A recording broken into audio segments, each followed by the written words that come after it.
Muy buenos días. Le damos la bienvenida a este webinar de todos los jueves de RCM. Eh, el, día de, el día de hoy vamos a tratar sobre el tiempo de fases de la fase 2, temas tributarios, laborales y corporativos. Pero antes de empezar, nos gustaría presentarles a RCM. RCM es una firma mundial a nivel global, con más de 800 oficinas, más de 50 años de experiencia, y a nivel mundial somos la sexta red en auditoría, impuestos y consultoría. Estamos en más de 120 países y contamos con más de 143 colaboradores. Durante la presentación, si es que tuvieran alguna pregunta que quisieran hacer, la pueden hacer en legal@rcm.pe, o si desean hacerlo posteriormente, también pueden escribir ese correo. Asimismo, también vamos a permitir al final que se hagan preguntas levantando la opción de la mano. El día de hoy vamos a tratar los temas tributarios, laborales y corporativos, como habíamos señalado. En los temas tributarios que estarán a cargo mío, trataremos sobre las nuevas fechas de vencimientos tributarios que se han dado, de enero a agosto, el régimen y el régimen sancionador. Por parte de los temas laborales, Jocelyn Chauca, nuestro especialista en temas laborales, nos comentará sobre la ampliación del estado de emergencia sanitaria, las características de la fase 2 y las nuevas consideraciones laborales sobre la reactivación de las actividades de la fase 1. Entonces, en estos temas laborales trataremos tanto fase 2 como fase 1. En los temas corporativos, Crazy Cabrera, nuestro especialista en temas corporativos, nos comentará sobre la convocatoria de Junta General de Accionistas en la actualidad, cómo se darán las formas y sus restricciones. Dicho esto, pasamos con el primer punto, que eran los temas tributarios. Recientemente salió la resolución de Superintendencia 099-2020-SUNAT, que dio nuevas fechas de vencimiento para ciertas obligaciones de carácter mensual. Por ejemplo, las dividió en función a los ingresos. Recordemos que anteriormente ya lo había hecho esto la SUNAT, había estado manejando tres rubros o tres escalas, que eran menores a 2.300, entre 2.300 y 5.000 UITs, ¿no? Como está señalado en la primera columna. Ahora también lo divide por periodos, dependiendo cada periodo, según el vencimiento, la SUNAT fue dando nuevas fechas. Hoy las fechas han modificado para el cronograma tipo B, solo en el caso de enero. En el caso de febrero tenemos modificaciones para el registro de ventas y registro de compras a partir de los dígitos 2 y 3 del último dígito del RUC, y hasta los buenos contribuyentes, debido a que el 0 y el 1 ya habían sido presentados, por lo tanto no correspondía hacer alguna modificatoria.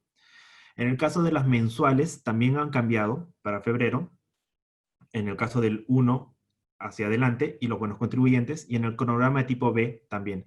Igualmente ha pasado en marzo, solo que en este caso ya solo son para los que son menores a 5.000 UITs, es decir, para todos. En el caso de febrero solo era para los que son menores a 2.300 UITs. Por lo tanto, los que estaban entre 2.300 y 5.000 UITs debían cumplir el cronograma anterior. Lo mismo ha sucedido en el caso de abril. Y es importante mencionar que cuando ponemos mensuales estamos incluyendo tanto el PDT 621, que se declara IGB y renta, como el PLAME y las cuotas del ITAM, que también son de carácter mensual. Lo mismo ha sucedido con mayo, cuando estamos hablando de menos de 5.000 UITs, para mayo, junio, julio y agosto. La diferencia entre mayo y junio, julio y agosto es que para junio, julio y agosto podemos ver que el cronograma de tipo B se mantiene en su cronograma anterior, no ha sido modificado. Asimismo, también la SUNAT ha dado nuevos vencimientos para las obligaciones de carácter anual. Para recordar, tenemos la declaración jurada anual, los libros y registros vinculados a asuntos tributarios, el sistema de emisión electrónica y el DAOT. No. En el caso de la declaración jurada anual, lo ha dividido en dos, en PRICOS y los que no son PRICOS. Y dependiendo del último dígito del RUC, ha dado distintas fechas a PRICOS y no PRICOS. En el caso de los libros electrónicos, también modificó esta fecha, antes era en junio, igual en el sistema de emisión electrónica lo modificó, y el que no modificó fue el del DAOT, que ya vencía en el 29 de mayo, es decir, que este ya venció, y este sí no fue prorrogado, pero también es de carácter anual, y lo hemos recogido para que si es que alguien todavía está pendiente de prestación, lo haga antes para evitar multas. Por último, el régimen sancionador Recordemos que ya lo habíamos comentado en la sesión del jueves pasado, donde hablábamos sobre la facultad discrecional, que es esta facultad que tiene la SUNAT para no sancionar infracciones tributarias cometidas o detectadas. Esta facultad es con la que SUNAT cuenta durante todo el año, no solo en esta época de coronavirus, sino que en esta ocasión sí lo ha hecho enfático en que sea simplemente un tema de no sancionar en forma general. La facultad discrecional la puede aplicar la SUNAT en una circunstancia regular cuando estamos hablando de una fiscalización, por ejemplo. Como habíamos dicho ya, es inicialmente el decreto supremo 044-2020 fue el que declaró el estado de emergencia nacional por un plazo de 15 días calendarios, el cual se contaba a partir del 16 de marzo y vencía el 30 de marzo. Esto fue publicado ya a mediados de marzo y este estado de emergencia nacional se ha ido prorrogando durante estos meses, al punto de que ha llegado a que lo tenemos hasta el 30, hasta junio. Entonces, en tanto el estado de emergencia fue prorrogado, esta facultad discrecional también se entiende prorrogada hasta que concluya este. Por lo tanto, la facultad discrecional de no sancionar infracciones tributarias cometidas o detectadas durante la época del coronavirus es aplicable hasta el 30 de junio del 2020. Dicho esto, son los temas tributarios. Pasaríamos a tratar los temas laborales a cargo de nuestra especialista en temas laborales, Jocelyn Chauca. Buenos días a todos. En la siguiente presentación vamos a conversar sobre la prórroga del estado de emergencia nacional, las actividades comprendidas en la segunda fase de la reactivación económica y los efectos laborales de la extensión del estado de emergencia sanitaria. Recordemos que el plazo de algunas medidas laborales estaban condicionadas a la vigencia del estado de emergencia sanitaria, por ejemplo, la suspensión perfecta de labores. Bueno, empecemos. En la siguiente diapositiva vamos a observar acerca de la prórroga del estado de emergencia nacional.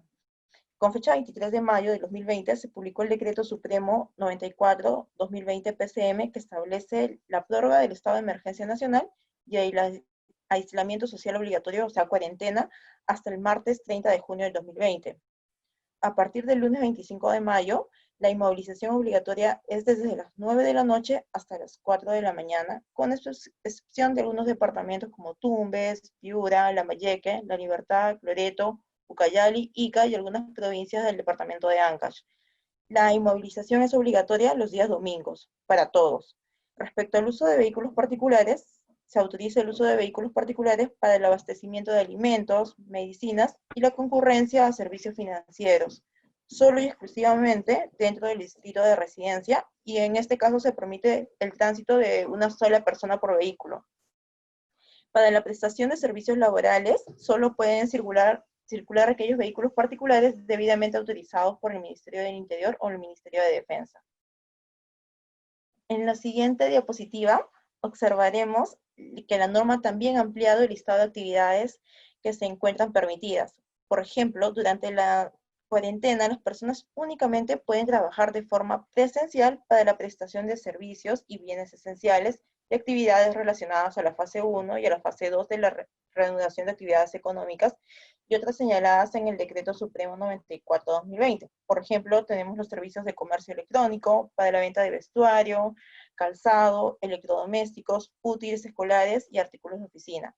Servicios médicos como odontología, oftalmología, rehabilitación, reproducción humana, veterinaria y otros servicios médicos relacionados y no relacionados al COVID. Servicios técnicos de profesionales e independientes como técnicos en informática, gasfitería, jardinería, electricidad, carpintería, lavandería, mantenimiento de artefactos, reparación de equipos de casa, servicios de peluquería, servicios de cosmetología, ferreterías y servicios de limpieza, siempre que se presten dentro del domicilio del cliente o usuario del servicio.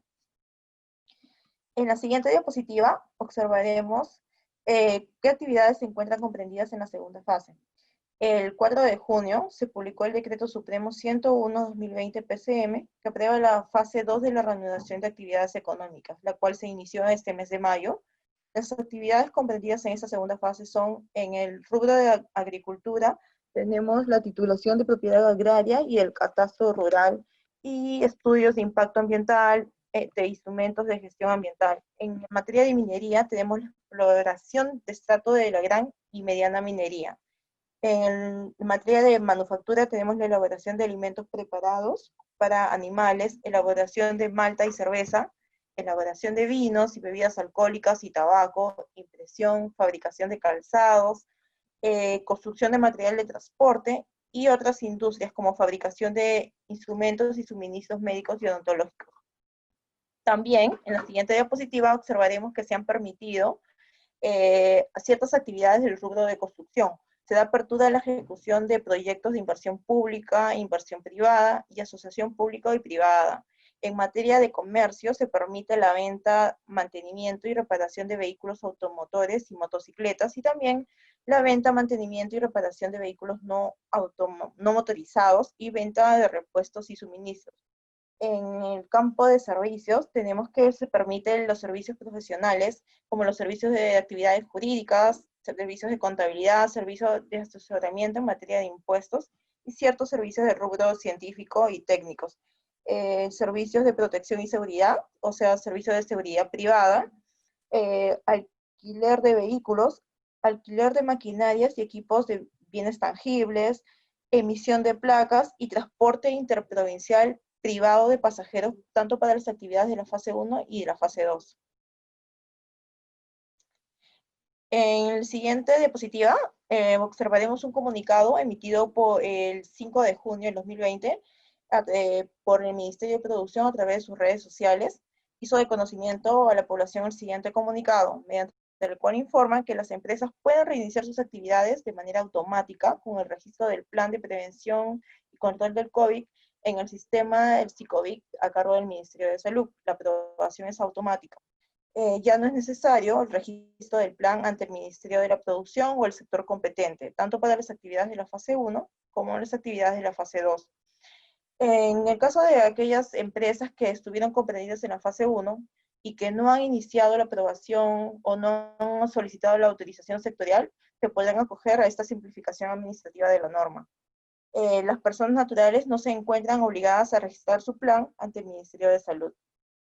En resumen, tenemos que hay un régimen general que ya no se requiere la autorización sectorial, solamente basta el registro del plan en el SICOVIC del Ministerio de la Salud, la aprobación es automática, y este procedimiento solo es aplicable para personas jurídicas, o sea, empresas.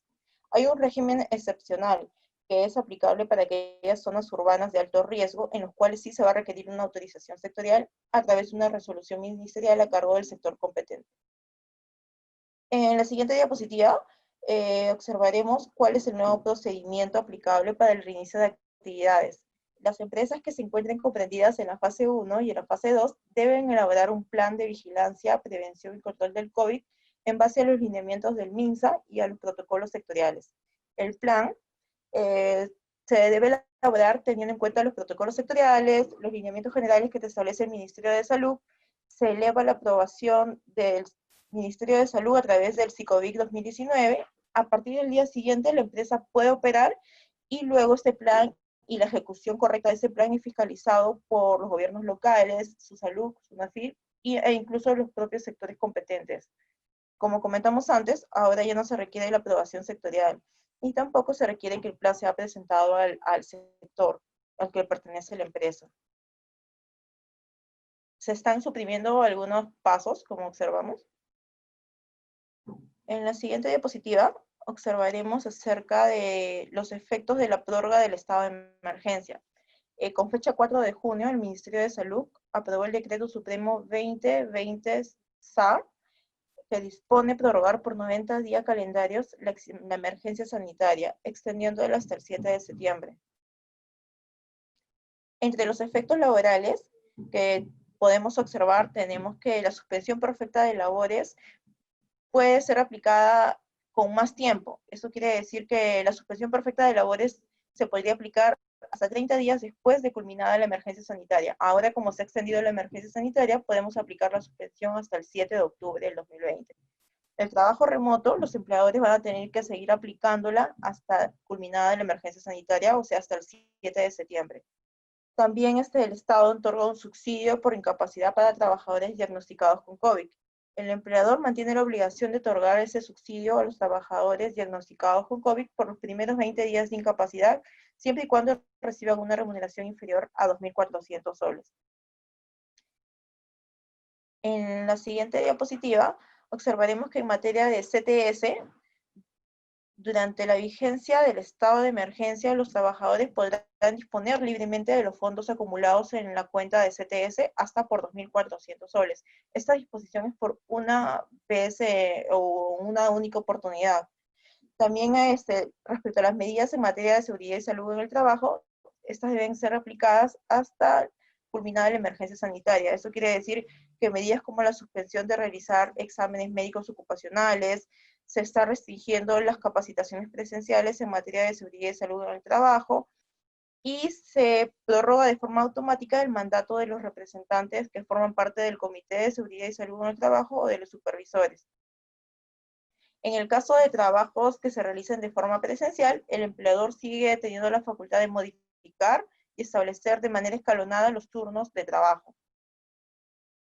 Y por último, en cuanto a las facilidades laborales para la atención de familiares directos de COVID o que son de grupo de riesgo, los empleadores están obligados a otorgar ciertas facilidades como las licencias con goce de haber, reducción de jornadas o permisos compensables. Siguiente diapositiva, por favor. Siguiente. Como una manera de resumen, queríamos explicarle las diferencias entre el estado de emergencia nacional y el estado de emergencia sanitaria. El estado de emergencia nacional está vigente hasta el 30 de junio del 2020, y entre las medidas adoptadas por el gobierno tenemos el aislamiento social obligatorio, o sea, la cuarentena. En el marco de un estado de emergencia nacional, lo que busca el gobierno es restringir ciertos derechos fundamentales, como la libertad de tránsito o la libertad para realizar ciertas actividades económicas. Como recordamos, esto está vigente hasta el 30 de junio del 2020. Sin embargo, el estado de emergencia sanitaria, lo que se busca es la implementación y la aprobación de un plan que permita al sector salud hacer frente a esta pandemia que ha sido declarada. Entre las medidas que pueden ser adoptadas tenemos aquellas que buscan reducir el impacto negativo que está causando en la población la propagación del coronavirus. Y también se busca mejorar la condición sanitaria y la calidad de vida de la población. La emergencia sanitaria está vigente hasta el 7 de septiembre de 2020. Como verán, las fechas son distintas. El estado de emergencia sanitaria, la fecha de vencimiento es mayor, está prevista hasta el 7 de septiembre. Y otra diferencia que también es muy redundante y la cual no ha sido acá explicada es que el estado de emergencia nacional es declarada por la presidencia del Consejo de Ministros o el presidente, y el estado de emergencia sanitaria es declarada por el sector salud a través de las resoluciones que cada uno está previsto a realizar para estas medidas. Bueno, esto sería todo en cuanto a la normativa laboral y regulación legal en cuanto al estado de emergencia sanitaria y el estado de emergencia nacional. Gracias. A continuación veremos nuestros temas corporativos a cargo de Gracie Cabrera.